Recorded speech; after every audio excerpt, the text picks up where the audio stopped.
chess, nonsense, and analysis. Yes, Watu, here we are again. What are we looking at today? Yeah, today we're just making a recap of the blitz that happened in the Cape Town Chess Club.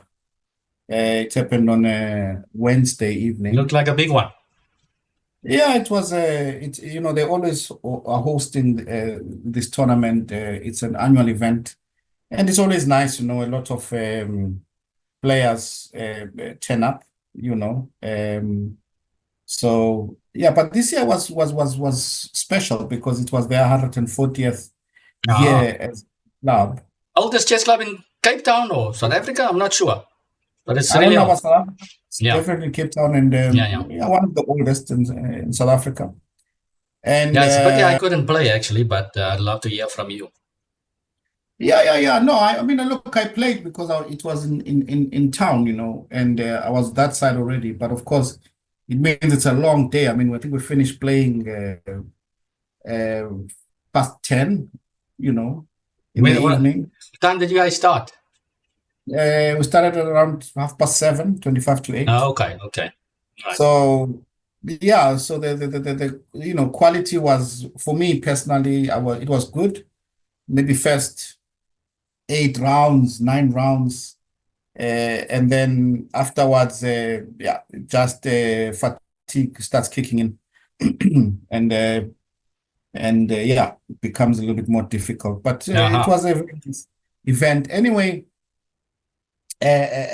Look, Dr. Lyndon Bauer mentioned a few historic facts, in the opening ceremony, which I thought were interesting, and that the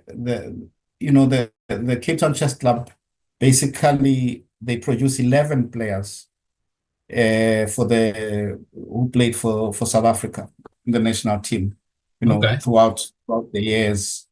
And I think their latest member now who's playing is Jan Karsten, yeah.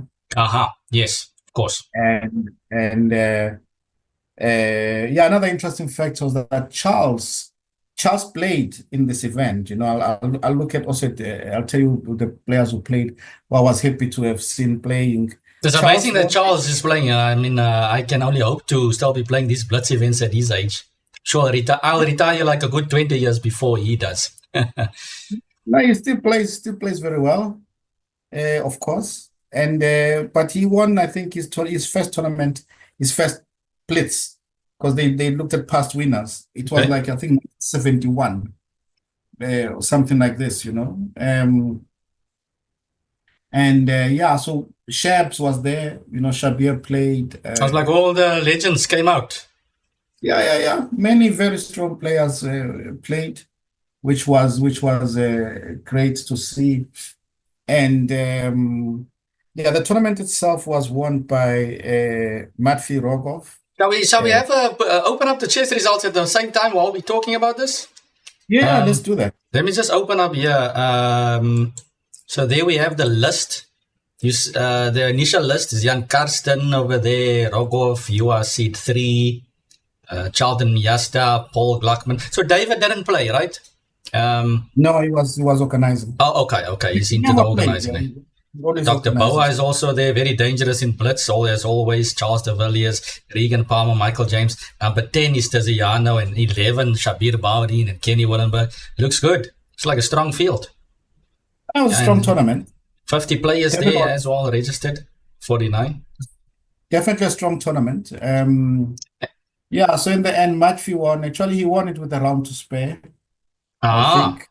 Yeah, I see. Second was Jan Karsten. Third was Regan Palmer. And then fourth was Dr. Bauer, and then Charlton Yasta. And then I see you slotted in there on number 6. Yeah, I got the over 50 prize. I was making sure that this is what I'm reduced to these days. At least it's a default setting there for you, if nothing else. I'm reduced to fighting for the over 50 prizes.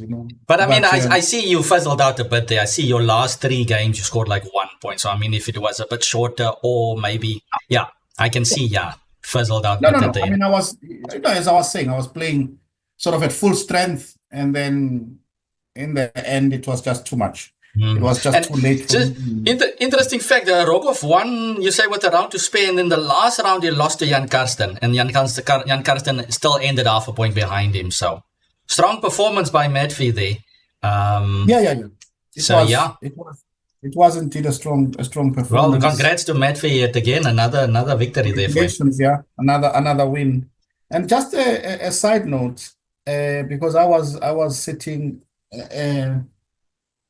with Lyndon and Denise Power in the closing ceremony, and there were two ladies playing, and in the closing ceremony, because Jackie won the ladies' prize.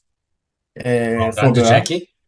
But they didn't give the prize, and the reason was that there were only two participants. Oh, so they didn't give the prize because there were two participants. Yeah, because there were two participants in that category, something like that, you know. But I mean, okay, I'm not, but I think that it's. I mean, I also have organized like some events, you know, before for the DS. But I think for me, you know, you cannot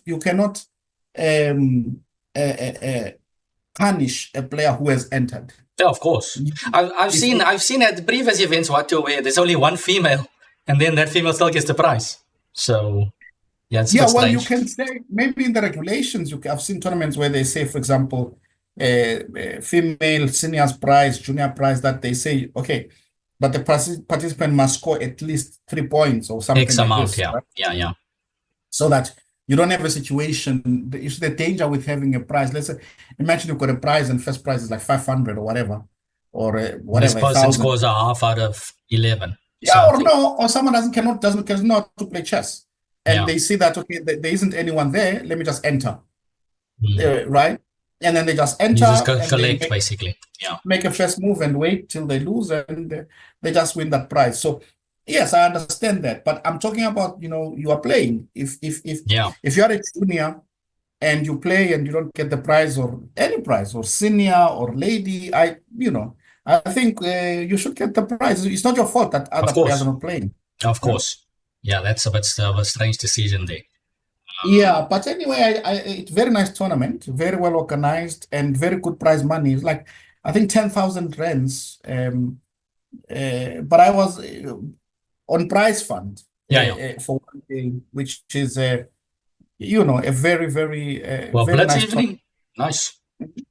Yeah, and very well organized. So yeah, congratulations, and to Cape Town Chess Club for hosting such a nice event. And I think even next year, we are hoping that they will continue. Yeah, they should actually start hosting this one twice a year. Maybe more people can join. But always a fantastic event. But I missed out on this one. But okay, Watu, can you tell us now the atmosphere there, or maybe share us maybe something, one of your games that you can remember? Of course, there's no DGT boards. Blitz is always something. So I had a number of very nice games, but as I say, at the end of the event, just being tired, so I cannot really remember much. But there's one game I remember against Rogov, against Medved. Maybe we can have a look at that. Against the tournament winner. Okay, let's go to the board. When I played him here, I think I had something like I think 4.5 out of 5. He had 5. Okay. And so we drew. So I was still chasing. I had like 5. I had like 5. He had 5.5 at the end. And then till I had my complete collapse. Then, unfortunately for me. But so let's have a look. Okay, so you have the black pieces in this game, right? Yes, I've got Medved's the black got white. piece. Yeah, he always wants to surprise, in the opening. I see. So he played knight c3. Okay, I played e5, knight f3, and it's very interesting. I mean, I've actually, when I think about it, I've never met this setup. Way of playing for I've seen knight e5 and people play e4. E4, yeah. Blitz or whatever, It just transpose into some Vienna or something. Yes, but to get something like this was sort of, so he plays here. And the interesting thing is that it's like a hybrid. So I play knight f6. I mean, it could be a Scotch You if can he play plays e4 and play e4. a Scotch, right? Yeah, yeah. Yes, You didn't but play okay, bishop g5 or something. plays Oh, you bishop played bishop g5. g5. Okay. So I play bishop b4. And yeah, but I wanted just to mention, in terms of even for the viewers, Yeah. it's useful to have a look at classical games. Just have a look at games, even if it's an opening you don't play. Yeah. Right. If there's good commentary, have a look at it, because even if you look at many games annotated even by the greats, like your Karpov, your Kasparov, your many players, even Smyslov, whenever there's a position that is reached which is not usual, they'll always refer it to another opening setup. Yeah.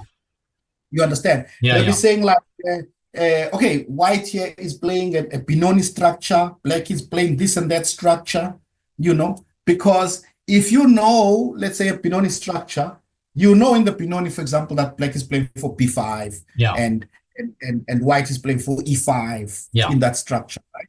And immediately you kind of know what your plans should be, what you should be looking out for, and. Yes. So yes. So I'm treating it the same as a Scotch, so that's why bishop b4. Makes sense. Okay. Right. Makes sense. Yeah. So he plays knight takes c6, b6, and then queen d4. Queen d4.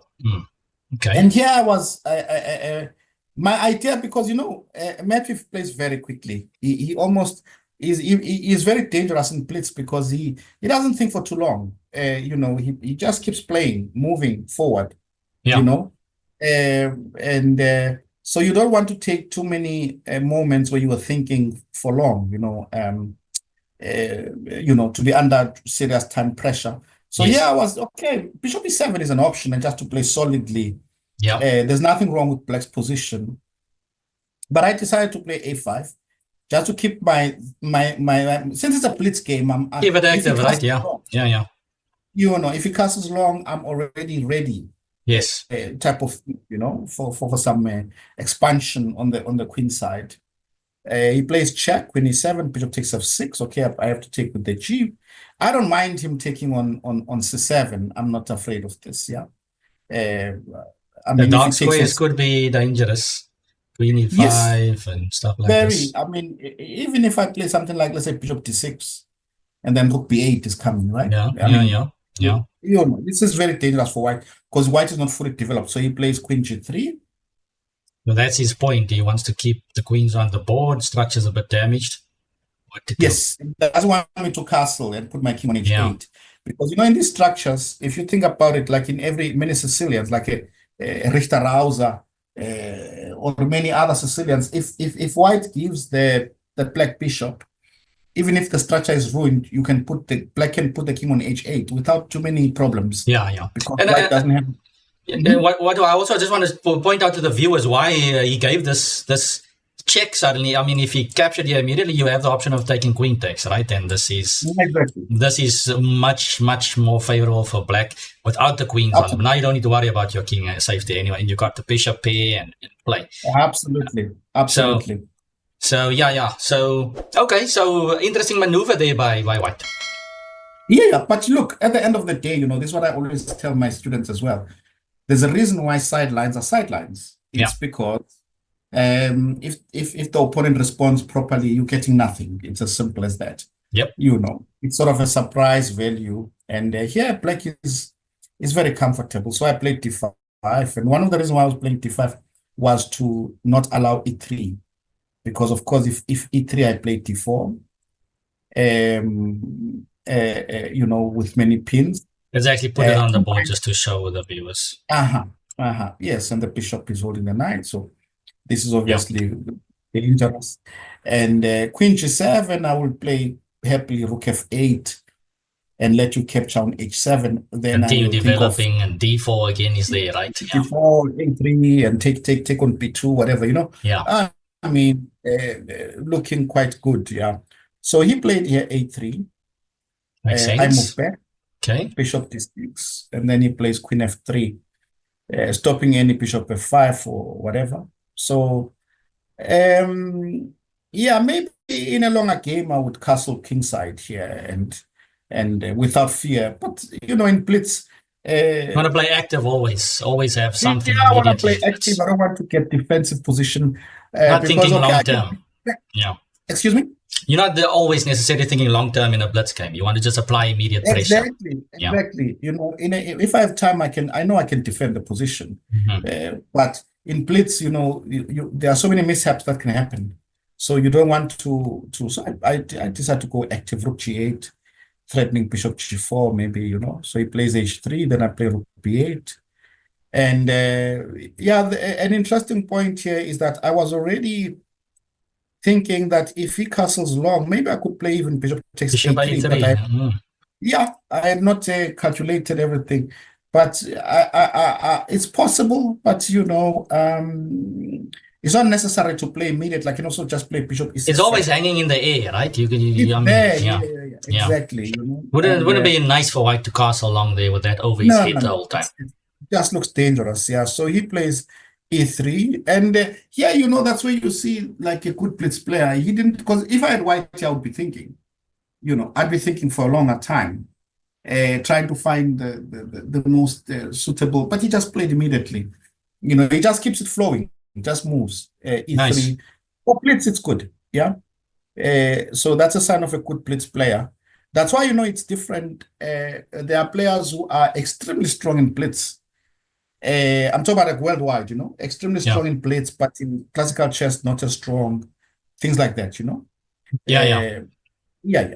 So anyway, so I play rook takes b2, and right here, I think objectively I'm doing very well.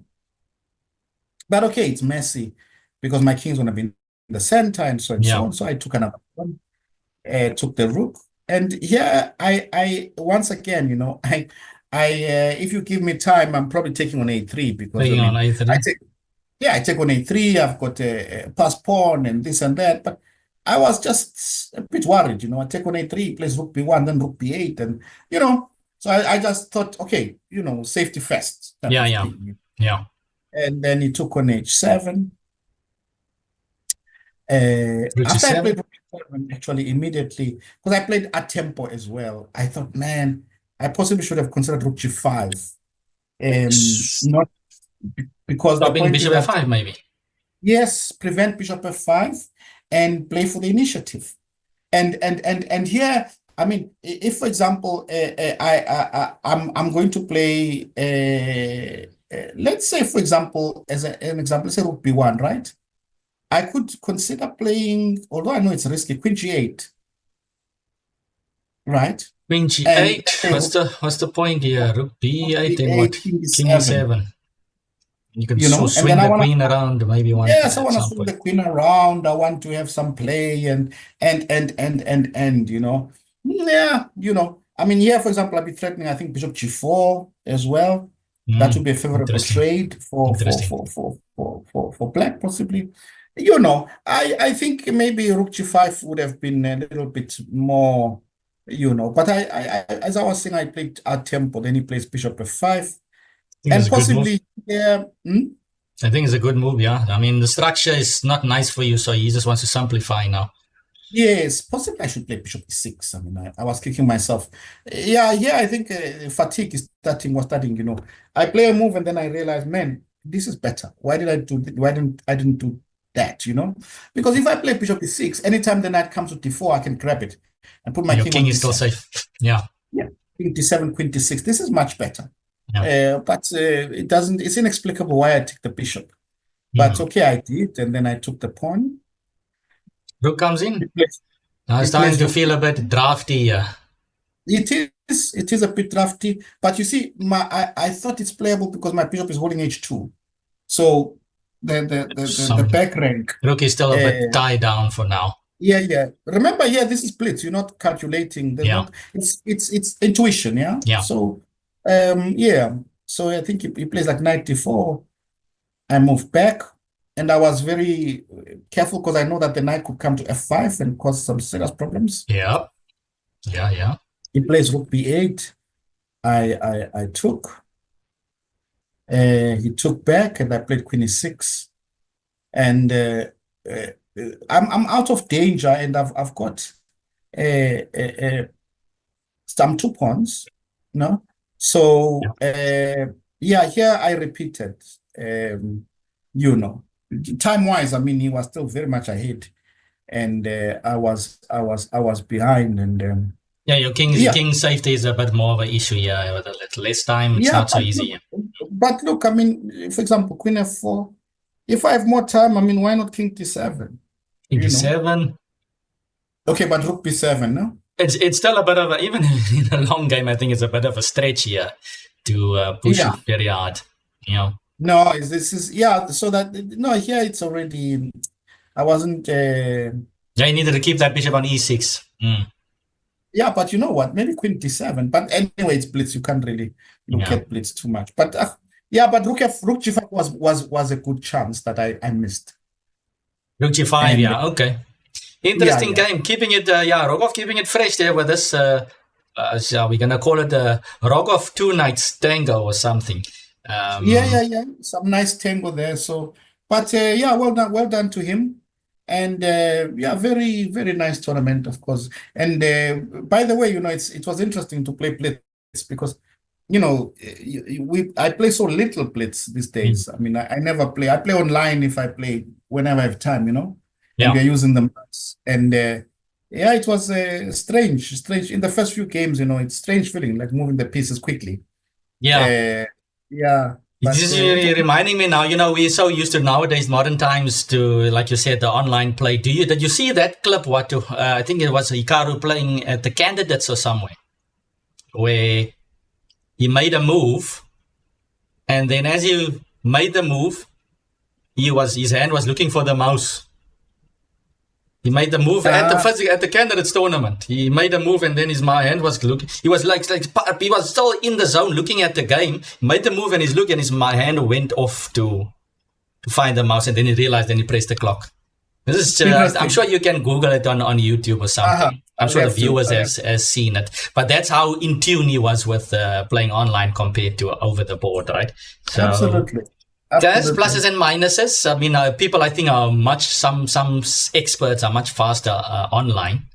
Yeah, you can't make mouse slips physically, but you need more time, so to speak, to make it. Yeah. So okay. So interesting one over there. We would have loved to see more games. If the viewers, if you were there, if you saw anything, any stories, throw it in the comments. Tell us about your experience. We'd love to hear from you. And thanks, Watu, for sharing this one. Any final notes on this event? Anything else before we move on? No. Nothing comes to mind. Okay. Nice, well-organized event. And hopefully next year I'll get a chance to play again. Yeah, hopefully I can also join in next year, definitely. So, and then of course, now we're just going to do a quick... what do you want to say? Preview of this weekend's tournament. Another one is coming. It's Cape Town Festival. Let's have a look at chess results. Cape Town Open Chess Festival 2025. And there's plenty of sections. We're just going to have a glance quickly at the top section over here. And I've registered. I don't know. The organizers maybe need to make up their mind or what to, because the last event I was ranked number 3. And now I'm ranked number 2 between me and Charlton. Like they can't seem to figure out who's right. I mean, our ratings haven't changed yet, I believe. Okay, it's not a big issue, but here we have it seems almost like the previous event. So I think I'm starting to feel part of a family here, Watu. Say the same crew here. It's Rogov, it's myself, it's the two Nyastas, Andrew McInnes I saw at the last event as well, Sandiso Kadama, Singh, Jiran Brav, Chase Salimoe playing this one as well, Timofey Rogov. I think in the last 2 events that I played, right? Did I tell you this one? In the last 2 events that I played both Rogovs in both events, and in the last 2 events I played an Nyasta 3 times. So I played Charlton once and I played Tiziano twice. So I'm just like playing all the families, and you can't escape them. You're like I'm playing them over and over. In the Blitz I played 2 Rogovs as well. It's like like they just hit you from all the sides. Yeah, double headers. So But it's interesting that it's quite a young field. But what is it? 3 rounds on Saturday and 3 It's on three Sunday? again, 3 on Saturday, 3 on Sunday. I was hoping for maybe a 1 on Friday type of thing, but they're of course having the Blitz today. So Yeah. But maybe look, the organizers wanted to squeeze in the Blitz, but hopefully they'll have a bit longer event at some point with one of these. Because the three look, every day according is taxing. you see, for me, no, look, for me personally, I won't.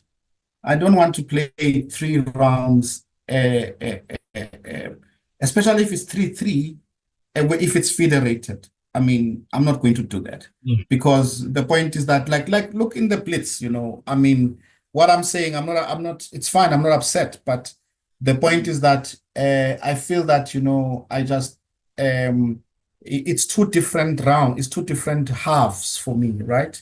The first half, I'm playing at full strength. I'm playing well. And then the other half, I'm dropping pieces. I mean, I played against Jiran, and I was just off, just how I placed my pieces was weird. And at one stage, I just gave him a free night, just like that. I mean, I could also see. I could see the quality from my own games as well, Watu. The last 2 events, I lost one game, and it both happened on the 3rd round. Yeah. So, no, because, it's not a complete excuse, but it's there. No, it's no. Look, you cannot. People who keep saying excuse this and that. The point is very simple. The answer to that is, you cannot say it's an excuse when someone produces good results here and there. You understand, but there are bad results because of certain factors. It's as simple as that. And so for me, like if you look at my play, let's say in the league, it's much more solid than in these tournaments, right? Because I think in the league, actually, I should have won both prize for board one. Yeah. Which was weird because I think I scored the same percentage, but I played more games. No, I scored the same performance, but the other guy played more games than me. Okay. Okay, yeah, then I'll take the one with the more games. I didn't see who won board prize, by the way, but yeah. No, look, when it comes to FIDE events, I think in general, right, FIDE events, they don't go more than 2 rounds a day. I can't think of a FIDE event that is more than 2. You can't. You it's only in South Africa. It's not chess. Yeah. But what I'm trying to say on that part, is that for me, I will play 3 games if it's not federated. Make it chess rated. Make it chess rated and play 3 games, it's fine. You understand? But I feel that it's costly if I drop not due to strength, but due to tiredness to someone who's 1800. Yeah. And immediately I lose like, I've played tournaments where you lose 20-something points. No, I've been through that. I'm trying to adapt, but of course the scenario is not ideal, especially with the FIDE ratings. Yeah. No, but yeah. So but my point is very simple. That the organizers have to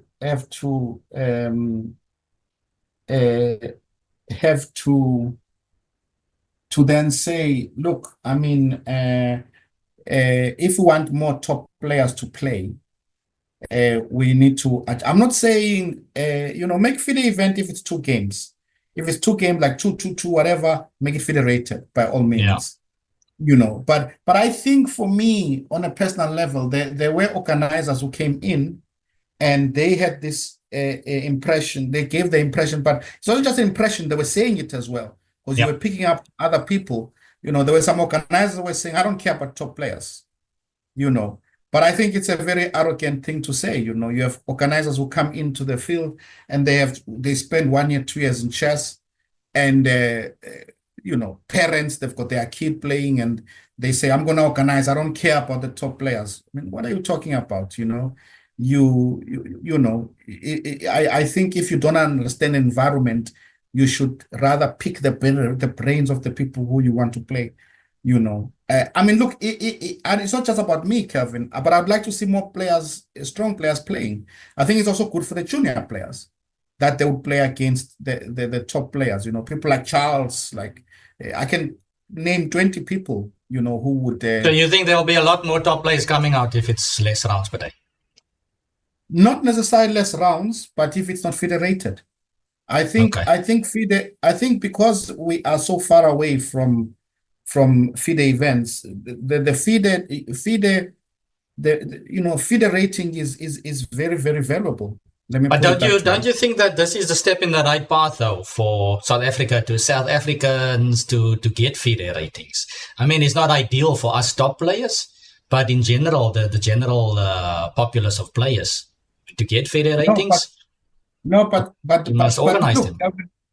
Kelvin, that is fine. But what I'm trying to say is that we shouldn't have this divide. You can have a situation where you are saying, let's say, for example, under 2,000 or whatever, you can make an event, and you can make it 3 games a day because they're young anyway. Yeah, you can make it federated. Do you understand? Yeah. But if you are saying an event where you want top players, then make it, if it's 3 games, don't make it federated. Make it South African rated. Then it's fine. I don't mind if I'll play. If I have a slip and I lose 20 points South African rating. Yeah. No, okay. I think what I agree with you. I think organizers in general in South Africa or Cape Town need to just then target tournaments who they want to, who they are organizing it for. Because if you want the top players to come out, maybe host 1 or 2 events during the year that fits your criteria, right? So not like 2 games a day, you can make it federated and so on. But the ones that are like this, for instance, I mean, then they must expect not the top players to come out, right? So that's fine. I think in general it's a good thing that they want to make it federated. It's just not helping us right now that it's even 3 rounds a day, right? I don't think it's good, but I see what they want to do. But I fully understand. I'm just at this point the way I want to play, and I'm even sacrificing my FIDE rating now for this. I want to play too, but I mean, but the point is. If I look at my FIDE rating, I mean, it's like 2,200. I've lost more than 150 points. I think I've also probably lost about 100 already in South Africa. I mean, come on, it's a lot of points. And all I'm saying is that there are tournaments that have to in weight. And I'm saying, for example, Cape of Good Hope should be in weight. There should be a prestige to being Cape of Good Hope champion. There should be prestige in being Western Cape closed. I mean, Cape Town closed tournament. Yeah. But I think we are we're chunking out tournaments too quickly. I mean, the organizing of it and 3 games a day and blah blah.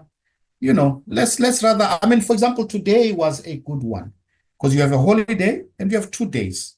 Can make it 2 rounds. Yeah. With more planning, you could have made it 6-round tournament, and that's that. I mean, the team blitz. I'm not attacking as well, but I'm just talking reality. I looked at the list. The only team that's playing is Steinitz. Okay, I didn't check out the team. Have a look. I mean, it's Steinitz is playing like I think with 4 or 5 teams, but we don't have the representation in terms of the teams from who play league. Not even a quarter of all the teams that are playing those tournaments are there playing. I don't know if you so. Yeah, we can check it out again. But anyway, that is what it is. Those are just my views. But hey, what can one do? Yeah, no, I definitely hear you, Watu, and I do share with you a lot of those feelings. It's obviously not so easy for organizers to find the perfect scenario as well. Hopefully, what my feeling is that we can have some of these events, but you need to select a few more prestigious events, like you said, at least like 2, 3, 4 for the year that you're gonna know that okay, you're gonna come out and you're gonna play quality chess, and it's gonna be a maximum 2 rounds a day. Because exactly, and the rest can be like this. Then we can choose. That's all I'm saying. I'm just saying, let's not make all the events. I don't think I'll be happy if all of the events are like this. Yeah, definitely. That's all I'm saying. I'm just saying that let's not organize events just for organizing them. Let's not tick boxes. You know, let's say, you know, we want our juniors to play. We want them to get a rating, but we also want them to see the strong players, and we want our juniors to play against the strong players. I mean, I became a strong player, you know, in Joburg because I was playing events where there were strong players playing, you know. I remember, I'll make an example. There used to be a tournament, Kelvin, it was called the booster section. You played it. Nice. The booster. I love it, the booster section. to 1899, that's what it was called. Nice. And there was this thing, you know, like if you look at, for example, Vakanzie, now they have this tournament in the Czech. In many tournaments, what is happening? You are winning an event, and you qualify to play the top event next, the top section. The booster was this. So the top sections, many tournaments were 1900 and above, the A section. Yeah. Okay. But the rule was, if you won the booster, you can play in the top, in the top set. Nice. You know. And of course the booster was, I mean, stacked with guys, you know, many guys, 1800 strong, 1850, because they wanted to obviously play the top section. Next section, yeah. Yes, you know, so I think, you know, we need to, if there could be some in between thing, it would be nice, you know. Yeah. But anyway, I'm not attacking. I'm thank you for the organizers for organizing. It's not easy. I've organized some events. Organizing is not easy. It takes a lot out, and I appreciate what they're doing. So this is by no means an attack. I'm just saying sharing your viewpoint so that we can let's work together. Let's work together as chess lovers to see more. That's all I'm saying. Definitely. You know, yeah. Thanks, Watu. But okay, we are looking forward to this event. Good luck. Good luck to everyone that's playing in the Blitz, and also for the rest of the event. I'm pretty sure there'll be DGT boards again, so we'll do a recap on that one next week. Nice. We'll see what happens in this event. So yeah. Absolutely. All right. Leave your comments. Thanks so much, Watu. Thanks so much. Leave your comments in the comment section, everyone. Tell us what you want to hear. What's your thoughts? Who's going to do what in the upcoming tournament? And share your thoughts on what you think the tournament criteria should be, or settings should be for upcoming events. Okay, and as always, do us a favor and press that subscribe button. We are aiming for 1,000 subscribers, so help us to reach that. Share with your friends and family and chess players alike. And if you like the video, tell us so in the comment section. See you guys next time. Enjoy.